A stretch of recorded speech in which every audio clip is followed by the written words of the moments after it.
सहारा समाचार के special episode साहित्य खास चर्चा में हमारे वरिष्ठ संवाददाता शिशिर अवस्थी ने प्रदेश स्तर पर अपनी रचनाओं से कई पुरस्कारों से पुरस्कृत साहित्यकार हरिलाल मिलन से की साहित्य खास बातचीत। आइए जानते हैं कि साहित्यकार ने अपने अनुभवों से युवाओं को क्या संदेश दिए, उन्होंने नए कवियों को किन किन विषयों पर रचनाएं करने के संदेश दिए।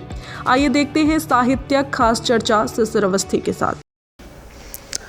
नमस्कार, सहारा समाचार उत्तर प्रदेश में आप सभी दर्शकों का हार्दिक स्वागत है। जैसा कि हमारे स्पेशल एपिसोड में हम ऐसी हस्तियों को अपने चैनल पर लाते हैं जो हमारे युवा पीढ़ी के लिए बहुत ही लाभप्रद हो।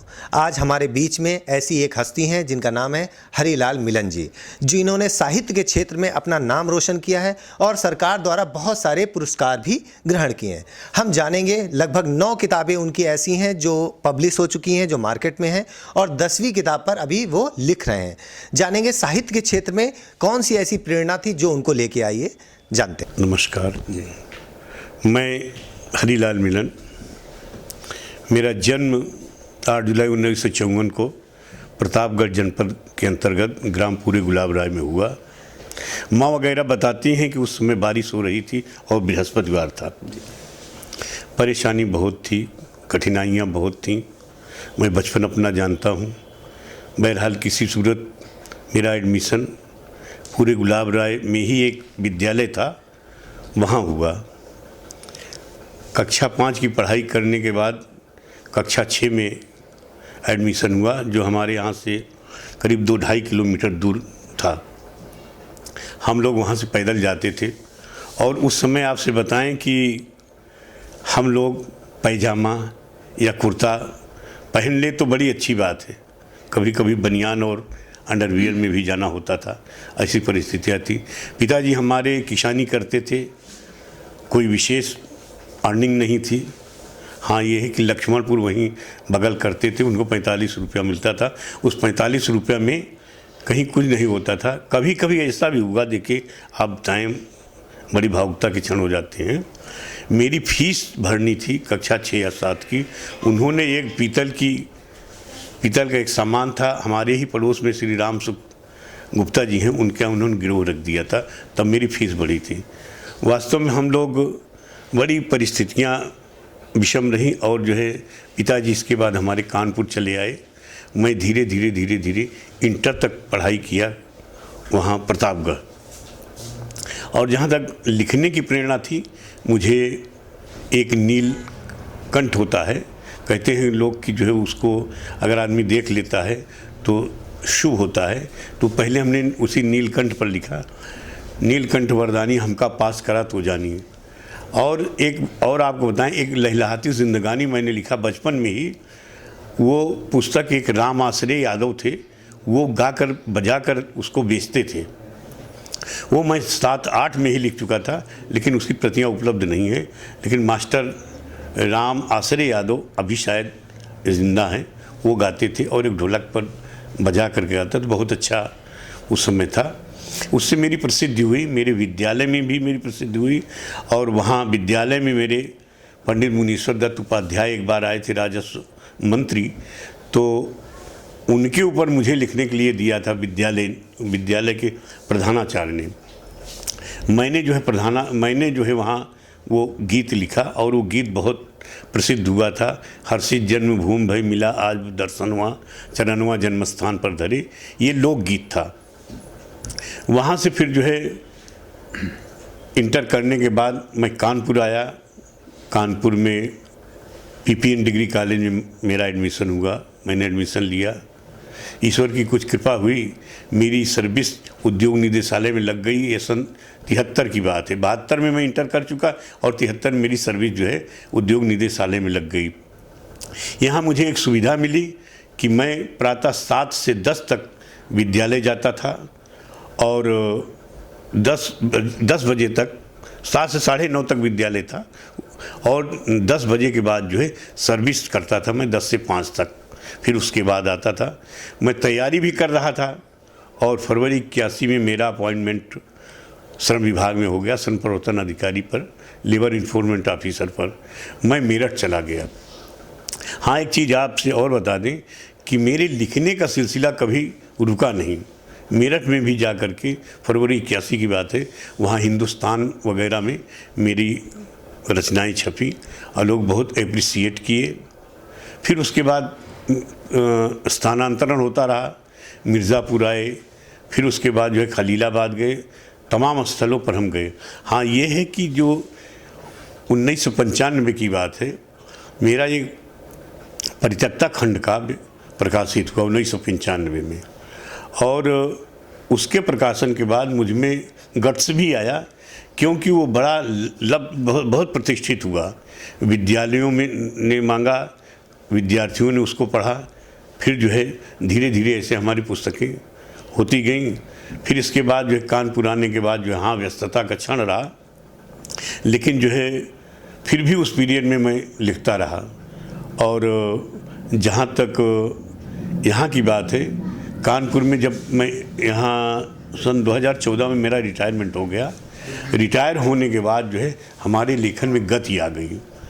और आप देखें कि सर्विस के पीरियड में ही वक्त रो रहा है गज़ल संग्रह मेरी छप गई। और एक उसी सर्विस पीरियड में यहाँ सतीश गुप्ता जी हैं, अनंतिम के संपादक हैं। अनंतिम एक पत्रिका है और लब्ध प्रतिष्ठ पत्रिका है, तो उसके संपादक मेरे ऊपर चाहते थे कि एक मेरा विशेष अंक आए, तो विशेषांक निकालने के लिए उन्होंने उसमें विज्ञापन दिया। तो आपसे बताएं कि इतना मतलब आ गया, इतनी लेख आ गए, इतनी कविताएं आ गई मेरे ऊपर, इंटरव्यू वगैरह सब आ गए कि जो है उसको विशेषांक के रूप में नहीं दिया उन्होंने, बल्कि शब्दयात्री मिलन करके उन्होंने दिया। और शब्दयात्री मिलन के रूप में करीब 200 पेज की किताब हुई। इसके बाद जो है हमारा यहाँ काव्य क्षेत्र में मैं आ गया और काफ़ी मुझे प्रसिद्धि मिली। मेरे उपन्यास मृिया उपन्यास है, इस उपन्यास को मैंने जो है बड़े दार्शनिक ढंग से प्रस्तुत किया है। इसमें जो है मृिया जो है, मृत्यु को मैंने जो है मानवीकरण मृिया का किया, और मृिया को मैंने मृत्यु जो है स्त्री के रूप में मैंने प्रस्तुत किया। डॉक्टर जीवन है उसमें तो वो जीवन है, आत्मा है पात्र है उसमें तो वो आत्मा है। मतलब जो विशिष्ट गुणात्माएं थीं, जो विशिष्ट गुण थे, जो विशिष्ट बुराइयां थी, दोष भी थे, हमने उनको जो है मानव रूप में प्रस्तुत किया। इसलिए वो उपन्यास भी मेरा काफ़ी लोकप्रिय हो। तो जैसा कि आपने बताया हम लोगों को, मतलब एक सरकारी सर्विस में होने के साथ साथ आपने साहित्य के क्षेत्र में इतना काम किया, ये मतलब बहुत ही एक अच्छा मैसेज जाता है कि हम ये नहीं कि हमारी नौकरी लग गई है तो हम केवल वहीं के रह जाएं। आप कितना समय किस किस क्षेत्र में दे सकते हैं, कितना आगे बढ़ सकते हैं, एक बहुत बड़ी सीख है। तो आप युवाओं को क्या मतलब संदेश देना चाहते हैं, युवा इस क्षेत्र में कैसे आए और क्या क्या चीज़ें कर सकते हैं? देखिए, लेखन जो है वो जीवन से ही जुड़ जाता है। हर आदमी के पास ईश्वर ने सर्वगुण दिया है। हाँ, ये है कि परिस्थितियाँ पाकर के जैसे अंकुर होता है फूट जाता है। युवाओं को मैं यही चाहता हूँ कि वह जो भी रचना करें अपने देश के हित में करें, प्रेरणाप्रद रचनाएं करें। आज जो वर्तमान परिस्थिति में जो गीत नवगीत या इसके नाम पर लोग लिख रहे हैं, इसको बहुत ही अच्छी तरीके से लिखना चाहिए। इसमें शास्त्रीयता हो या ना हो, लेकिन व्यवहारिकता उसमें अवश्य होनी चाहिए, सैद्धांतिकता होनी चाहिए, और लोग इसको पढ़ें तो एक प्रेरणा लें कि हमें जो है, अब आप देखें इस समय की स्थिति है, हर विषय पर लोग लिख रहे हैं, और जो है आतंकवाद इस समय जो है हावी है, उस पर कोई नहीं लिख रहा है। और जो है अगर उस पर लिखा जाना चाहिए, और जो है जो शहीद हो रहे हैं उनको कहानी रूप में, कविता रूप में प्रस्तुत करना चाहिए, और जो है उसको विषय बनाना चाहिए। और वहाँ जो है मतलब विषय बच्चों को पढ़ना चाहिए, युवाओं को चाहिए कि इन विषयों को वो पकड़ें, इन विषयों पर वो लिखें। और वर्तमान परिस्थितियों पर तो लोग लिख ही रहे हैं। तो बहुत अच्छा देखिए मिलन जी ने बताया कि हमको देशभक्ति, देश में जो आतंकवाद बढ़ रहा है, इन सभी विषयों पर लिखना चाहिए, जिसमें लोगों के अंदर एक नई भावना है, देश के प्रति भावना है, जिससे उसका कुछ अर्थ निकले। तो ऐसी रचनाओं को करना चाहिए। जैसे कि मिलन जी, हम जानते हैं कि आपको बहुत सारी पुस्तकें आपने लिखी हैं, बहुत सारे, सबसे ज़्यादा मतलब सम्मान पाने वाले व्यक्ति आप कानपुर महानगर से हैं। जी हाँ। तो आप हमको बताइए कौन कौन से सम्मान अभी तक आपको प्राप्त हुए हैं, और साथ में कौन कौन सी रचनाएं हैं, जो 9 रचनाएं आपकी? देखें, सबसे पहले हमें जो है परित्यक्ता खंड काव्य मेरा प्रकाशित हुआ 1995 में।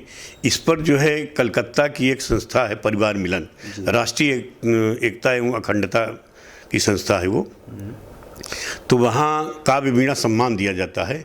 तो वर्ष 1916 में हमारी पुस्तक सर्वश्रेष्ठ पुस्तक मानी गई परित्यक्ता खंड काव्य, और मुझे काव्य वीणा सम्मान 51,000 का मिला। बहुत अच्छा।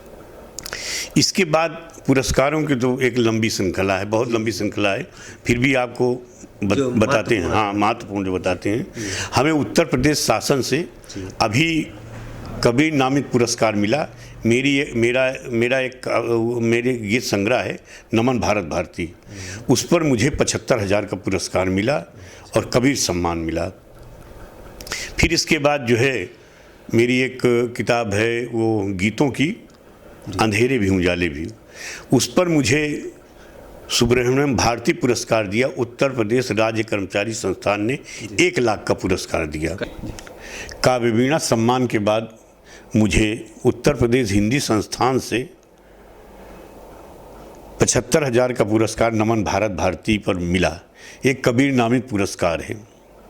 इसके बाद फिर जो है मुझे राज्य कर्मचारी संस्थान से, मैंने बताया कि राज्य कर्मचारी संस्थान से सुब्रह्मण्यम भारती पुरस्कार मिला 1 लाख रुपए का। अभी हाल में ही मुझे साहित्य भूषण मिला है, और ये साहित्य भूषण उत्तर प्रदेश सरकार देती है, लेकिन ये जो है साहित्य भूषण हम तो समझते पूरे वर्ल्ड में होता है, क्योंकि हिंदी का जहाँ भी होता है वो अप्लाई कर सकता है और उसको भी पुरस्कृत किया जाता है।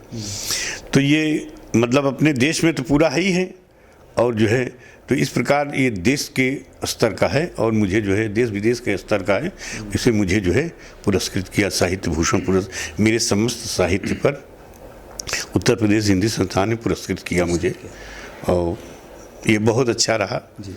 क्योंकि देखिए, किसी किताब का कोई लिखता है, कोई वो करता है, उसको एक मिलता है, तो वो उसमें उत्साहवर्धन भी होता है। बिल्कुल। तो जैसा कि हमको मिलन जी ने बताया कि कौन कौन से पुरस्कार से अभी तक पुरस्कृत हुए हैं, और जिनकी धनराशि भी आपने बताई कि साथ में क्या क्या धनराशि दी जाती है, क्योंकि किसी कवि के लिए या किसी साहित्यकार के लिए बहुत महत्वपूर्ण हो जाता है कि उसने अगर कोई रचना की है और उसको एक प्लेटफॉर्म मिले, एक स्टेज मिले जहाँ पर उसको पुरस्कृत किया जाए हमारे जो वरिष्ठ लोग हैं उनके द्वारा, तो बहुत महत्वपूर्ण है। मगर आपने महसूस किया मतलब इसकी धनराशि सरकार की तरफ से बहुत कम है। इस क्षेत्र में लोगों को मतलब 50,000, 75,000, 1 लाख रुपए एक साहित्य रचना करता है, जो हमारे युवाओं के लिए बहुत महत्वपूर्ण होती है। युवाओं को क्या लगेगा, मतलब इस क्षेत्र में हम आएँ और एक रचना करें, उसके बाद हमको 75,000 की राशि मिलेगी 1 लाख की, इसके विषय में क्या बोलना चाहेंगे? अब राशि का निर्धारण तो सरकार ही करती है, लेकिन आप देखें ये बात तो मैं कहूँगा कि लेखन जो होता है वो पूरा समर्पण भाव है, पूरा जीवन समर्पित करके। कभी कभी ऐसा होता है, आप देखें एक गीत लिखने में हमें अनेकों महीने लग जाते हैं, कई महीने लग जाते हैं, तब कहीं होता है। तो इसमें गीत में जो है समर्पण की भावना होती है, लेखन में रचना में समर्पण की भावना होती है। तो मिलन जी ने बहुत अच्छा बताया हमको कि ये धनराशि को हमको बढ़ाना चाहिए। देखिए, अगर हम लोग बॉलीवुड में जाएं, बॉलीवुड में एक गाना गाता है आदमी, उसको लाखों करोड़ों रुपए दे देते हैं, ठीक है, जिसका कोई अर्थ भी नहीं होता है, उसका अनर्थ निकलता है, जो हमारी युवा पीढ़ी के ऊपर बहुत ही गलत असर डालता है। मगर आपकी जो रचनाएं हैं, साहित्य की जो रचनाएं हैं, वो हमको ज़मीन से जोड़ता है। तो सरकार को बहुत ध्यान देना है इस तरह की। मगर पुरानी सरकारों से इस सरकार में बहुत सम्मान मिल रहा है, जैसे आप बता रहे हैं, कवियों के लिए कुछ सोचा जा रहा है। आपका एक बड़ा फेमस प्रसिद्ध है मुक्तक, जिसको अब मैं चाहूँगा दर्शकों को आप सुनाए जरा। जी हाँ, वही किताब पर ही मेरा जी। वो है, प्राय लोग सभी इसको अपने लोकार्पण में पढ़ते भी हैं कुछ लोग। कभी सुख कभी दुख के किस्से कहेंगी, किस्से मतलब कहानी, कभी सुख कभी दुख के किस्से कहेंगी, गज़ल गीत दोहे की नदियाँ बहेंगी, मुझे याद करता रहेगा ज़माना, मेरे बाद मेरी किताबें रहेंगी, मेरे बाद मेरी किताबें रहेंगी। ये मुक्तक है। लोग अब कहते हैं मीडिया ने भी बहुत अच्छा कार्य किया है। अब आप देखें कि ये कोरोना काल में आभासी कार्यक्रम बहुत हुए हैं, मतलब काव्य गोष्ठी हुई, संगोष्ठी हुई और तमाम विभिन्न कार्यक्रम हुए। इससे जो है मीडिया ने भी इस समय अच्छी भूमिका निभाई है और पुस्तकें हमारी देखिए पुस्तकें कभी नष्ट नहीं होती। आप देखिए भोजपत्र पर लोग लिखे रहते थे, तुलसीदास जी के रामचरितमानस है, वाल्मीकि जी का रामायण है, मतलब वेद शास्त्र आपका कितना कहाँ से सब लिखा गया होगा, ऐसे ही सब रहा होगा। तो ऐसी बात नहीं, मीडिया में भी जो है और ये एक दूसरे के पूरक हैं। जी जी हाँ। तो बहुत अच्छा बताया इन्होंने, एक मुक्तक भी सुनाया हमको। तो जैसा कि सरकार को भी साहित्य के क्षेत्र में बहुत ध्यान देने की ज़रूरत है, जिससे युवाओं के अंदर भी एक जोश आए काम करने का और आगे साहित्य के क्षेत्र में अपने आप को आगे बढ़ाने का। एक प्लेटफॉर्म, एक योजना ऐसी बननी चाहिए जिससे लोग इसमें आएँ और जुड़ें। और आप जैसे मतलब गुरु बने, जो लोग बुक्स लिख रहे हैं, किताबें लिख रहे हैं, क्योंकि हमको किताबों का ही ज्ञान है जो आज हम और आप बैठ के बोल रहे हैं। तो किताबों में जो चीज़ें लिखी हुई हैं उसको, जैसे आपने बताया, बहुत अच्छा रहा मतलब कोरोना काल में कि कोविड काल में सोशल मीडिया आप लोगों के लिए बहुत अच्छा प्लेटफॉर्म रहा है। तो सोशल मीडिया के माध्यम से लोगों तक वो योजनाएं पहुंचती हैं, प्लस आपने जो कविताएं लिखी हैं, जो आपके साहित्य हैं, वो लोगों तक पहुंचते हैं। तो इस खास मुलाकात के लिए आपको बहुत बहुत धन्यवाद।